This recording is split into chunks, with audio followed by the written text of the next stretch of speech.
దీక్షతో కాపు రిజర్వేషన్ల ఉద్యమం తీవ్రమవుతోంది. చిరంజీవి రేపు కిర్లంపూడి వెళ్లనున్నారు. దీనిపై పూర్తి వివరాలు మా ప్రతినిధి చంద్రశేఖర్ అందిస్తారు. చంద్రశేఖర్, కిర్లంపూడికి చిరంజీవి రాకపై అప్డేట్స్ ఏంటి? చిరంజీవితో పాటు ప్రముఖులు ఎవరు రాబోతున్నారు? ఈ నేపథ్యంలో ప్రభుత్వం ఎలాంటి చర్యలు తీసుకుంటుంది? ఈ రోజు ఏమైనా సానుకూలంగా స్పందించే అవకాశం ఉందంటారు?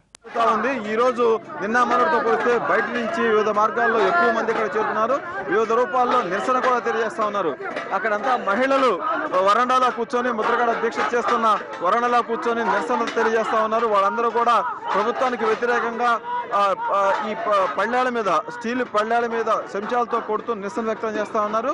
ఉదయం నుంచి కూడా వీళ్ళంతా ఇక్కడ కూర్చొని ఉన్నారు. వీళ్ళంతా కూడా ఒకటే డిమాండ్ చేస్తున్నారు. ముద్రగడ ఏదైతే దీక్ష చేస్తా ఉన్నాడో ఆ దీక్షకు ప్రభుత్వం స్పందించాలి, కాపులను బీసీలో చేర్చాలి, తక్షణం ఆయనతో నిరాహార దీక్ష, ఆయన భార్యతో అమరనీయ దీక్ష విరమింపజేయాలని డిమాండ్ చేస్తా ఉన్నారు. ఈ నిన్న మొన్న కూడా ఇలాంటి సన్నివేశాలు ఇక్కడ కనిపించలేదు. వీళ్ళంతా వచ్చి ఒకటే డిమాండ్ చేస్తా ఉన్నారు. ప్రభుత్వం దిగి రావాలి, ఇప్పటికైనా ఇచ్చిన హామీని అడుగుతున్న ముద్రగడ పద్మనాభంను ప్రభుత్వం స్పందించాలి, ఆయనతో కలిసి రావాలని డిమాండ్ చేస్తుంది.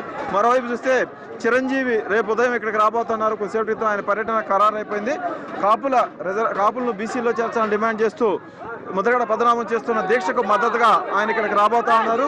అలాగే ఇక్కడ చూస్తే కొంతమంది యువకులు అర్ధనగ్న ప్రదర్శన, మోకాళ్ళ మీద నించొని అర్ధనగ్న ప్రదర్శన చేస్తూ ఉన్నారు. వీళ్ళందరూ కూడా ప్రభుత్వానికి వ్యతిరేకంగా నినాదాలు చేస్తూ ఉన్నారు. చెప్పండి, ఈ ఎంతవరకు జరిగింది ఈ ఉద్యమం? మా ఇచ్చిన డిమాండ్ నెరవేర్చే వరకు ఈ డిమాండ్ కొనసాగుతూనే ఉంటుంది. ఇక్కడ ఎంతమంది పోలీసులు వచ్చినా, ఎంతమంది బందోబస్తు పెట్టినా మమ్మల్ని ఎవరు ఏం పీకలేరు.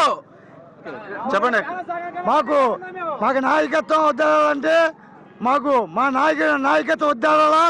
అలాగే గట్టిపట్టు, మా కాపుల్లో గట్టిపట్టు ఉంటుంది. అలాగే సీఎం గుండెల్లో రాళ్ళు పరిగెట్టాలా. ఓకే, చెప్పండి బ్రదర్. ఈ దీక్ష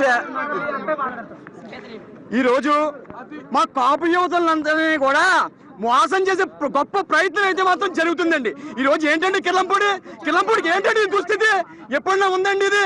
ఈ రోజు ఏదో పాకిస్తాన్ బోర్డు నిజంగా పడినాక చెప్పినట్టు పాకిస్తాన్ లో బోర్డర్ని ఒక శత్రువుని చూసినట్టు చూస్తున్నారండి. ఎవరన్నా వచ్చారండి పోలీసులు, ఎప్పుడు వచ్చి పొద్దున్న లేస్తే వచ్చిపోయే వాళ్ళని మమ్మల్ని కూడా రాణిస్తారండి.